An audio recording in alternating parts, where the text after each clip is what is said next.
హే పాల పిట్టలు చూడ పొలిమేర దాటింది పూల గుట్టల కాడ తంగీడు పెరిసింది ఆడ పిట్టల మనసు పొంగిపోయింది సందా మామయ్యలో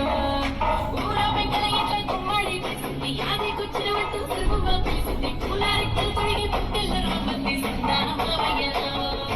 ఊరు వాడ గుండెల్లో ఉయ్యాల రాగం పొంగింది పల్లె పాటల తోటల్లో విత్తమ్మ పువ్వై పూసింది సుఖపొద్దు కడ సూర్యుడు మేలుకుంది పల్లె కోడి కూర కన్నా ముందే లేసి ఆకిలుంటే పల్లె కన్ను ముక్కుల్లో నా సన్న మామయ్య ముక్కుగుంది సెల్లె రచ్చ పంట కడ పూసి దాది కన్ని హే పాల పిట్టలు చూడ పొలిమేర దాటింది పూల గుట్టల కాడ తంగీడు పెరిసింది ఆడ పిట్టల మనసు పొంగిపోయింది సందా మామయ్యలో ఊర పెంకల ఇట్ల